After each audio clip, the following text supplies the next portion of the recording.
country view. Yeah, because they're all stood up all the time. Yeah. You can't see over the top of them. Yeah. Like, we had the thing when we played there this year, when, because Tom Johnson scored. Yes, he scored because all their fans are leaping up and down. No, I think it's probably a dropout because they're getting excited, but not too excited.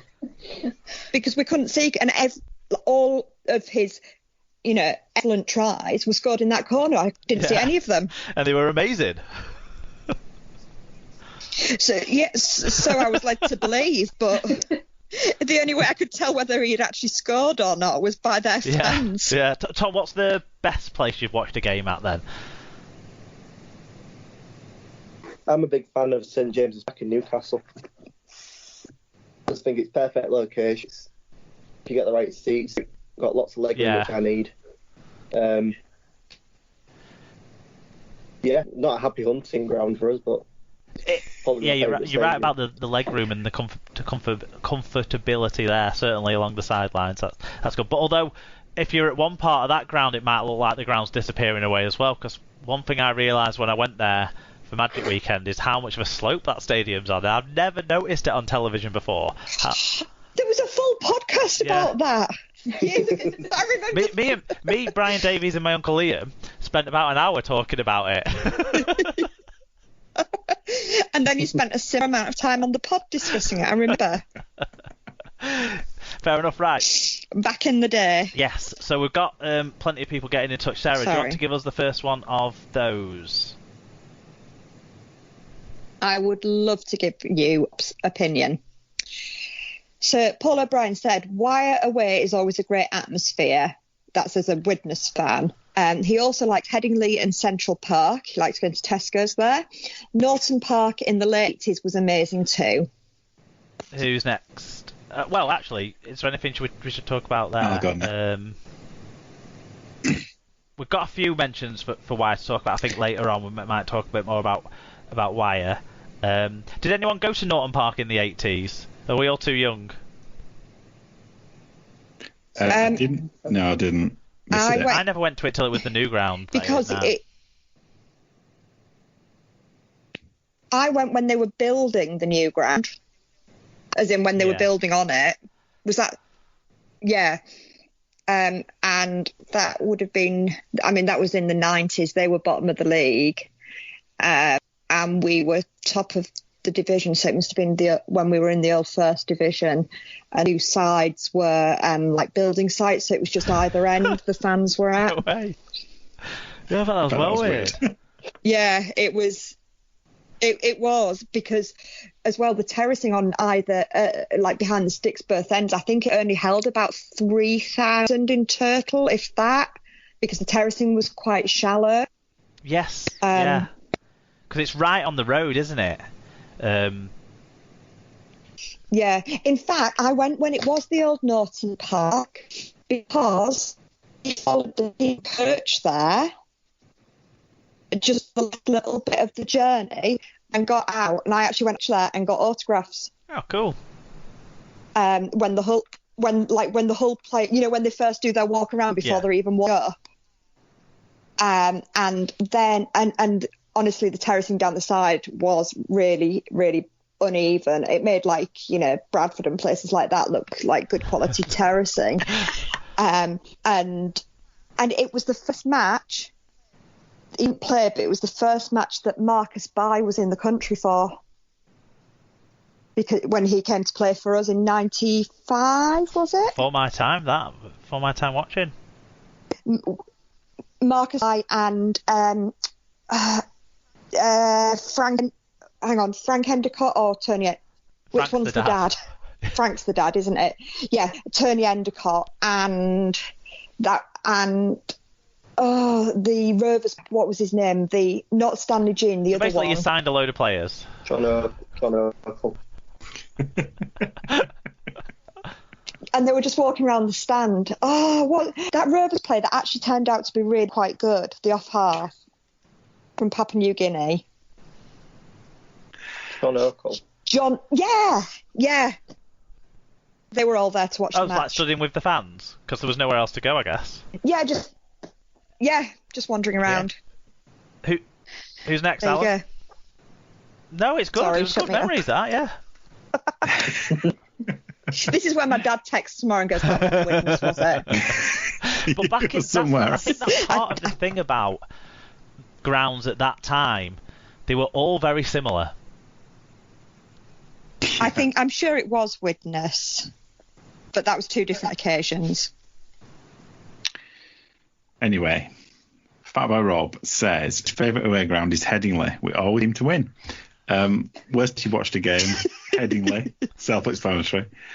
Best place you watched a game, Weldon Road. Best atmosphere in the league, bar none, apparently. So obviously he doesn't go to any of the luxury big stadiums to watch games. Why would he when his team battle anyway? But Weldon Road has got a great atmosphere. Headingley gets talked about a lot there. Obviously from Rob, there's a bit of a negative edge to that joke there. But I actually think he means that it's his favourite away ground, not just because he likes winning there, because it means more to him when Castleford win there.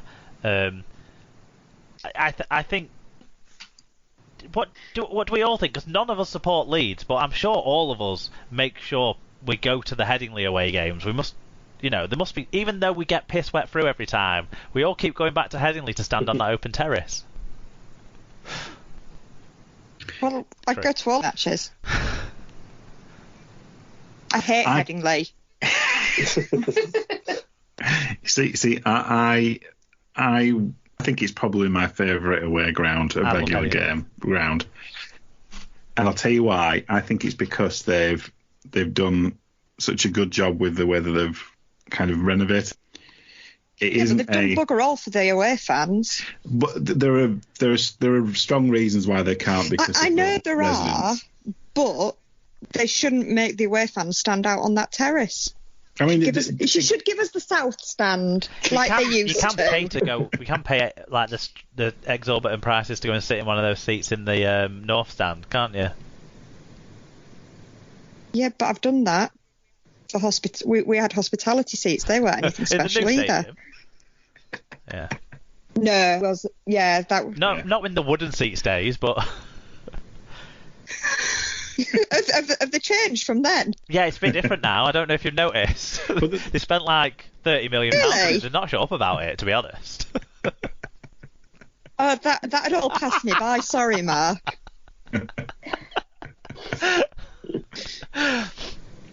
But no, I have to say, I think they've done a very good job in they've avoided turning it into a soulless box like certain other stadiums I might mention. But it's also not a shithole like Castle or Wakey. Or Bradford. Well, Bradford at Dewsbury, so who are we getting now? Yeah, I'm gonna say you can say what you like about Odsal. It will always be one of the defining grounds of rugby. I love Headingley as well. I love Headingley because it always feels like the games when you go to Headingley are big games. As a Wigan fan, obviously you'll feel the same as a Bradford fan too, Al. Like you, I think the way they've developed it's good. If anything, it's better because the south stand might not quite seem as noisy now. Maybe because the noise can get out easier rather than have them roofs on it squashing it down and sort of making it a bigger echo chamber to I don't know. It might feel like less intimidating for referees, but I really like. I don't even mind that you stood out in the elements. Even though I think I got like some sort of coronavirus-like illness from Headingley this year. Yeah, I like Headingley. I don't know. I think it's the combination as well, the cricket ground and all the history that's got on it as well, right next to it as part of the same complex and stuff like that. I do quite like Headingley. Yeah. Yeah. And it's not because we always win there because we patently didn't, but yeah, it's always a.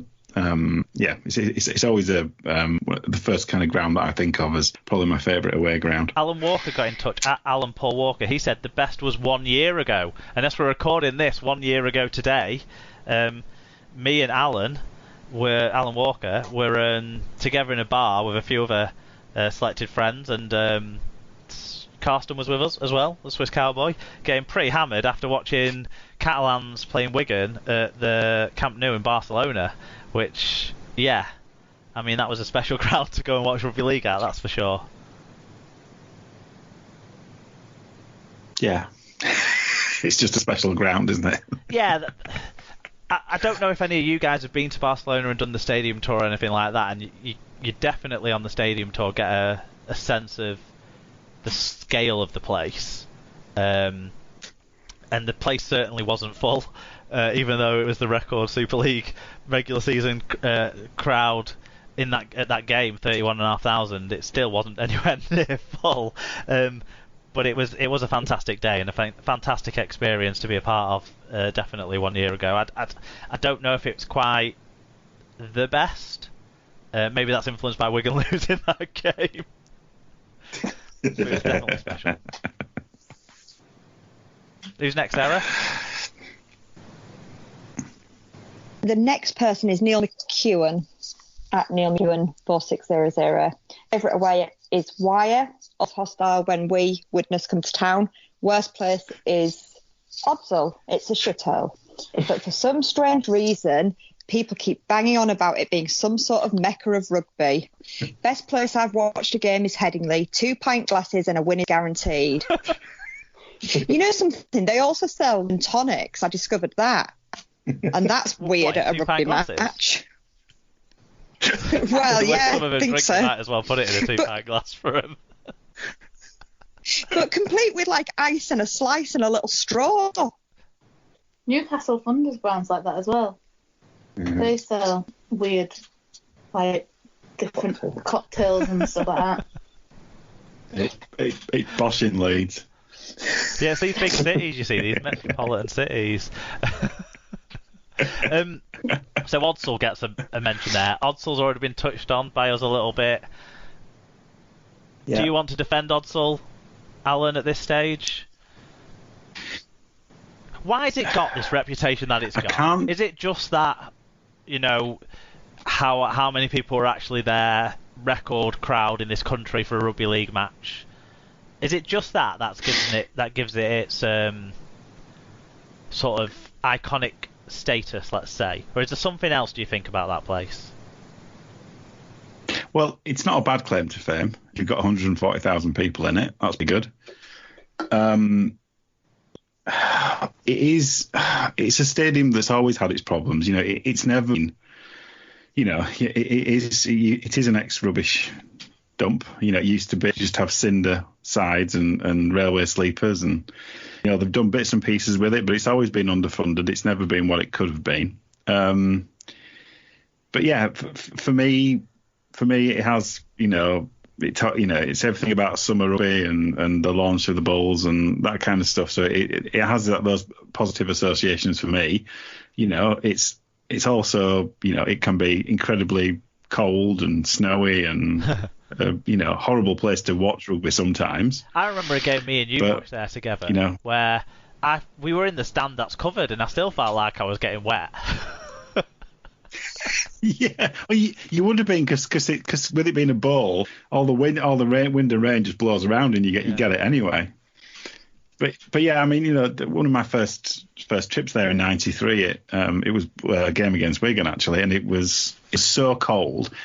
It actually got called off after 30 minutes. The fog rolled in and you couldn't see a thing. But that's winter rugby for you.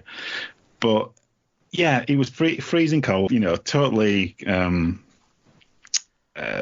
You know, doesn't work in winter because of the kind of the prevailing weather at in that kind of area. But yeah, for summer rugby and, you know, shirts the weather, what chance do you think we're going to get the Bradford Bulls or the Bradford Rugby League side back at Odsal? Do you think we will see rugby league at Odsal again?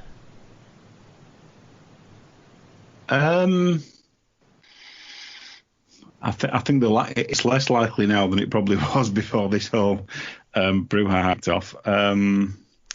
Because, you know, our financial situation isn't going to be any better come the end of this. So the people who hold the lease. No, exactly. Unfortunately, it might have seen its last rugby league game, which would be a tragedy. Alan's voting in the pro Odsal camp, which isn't surprising. It's, you know, his home ground.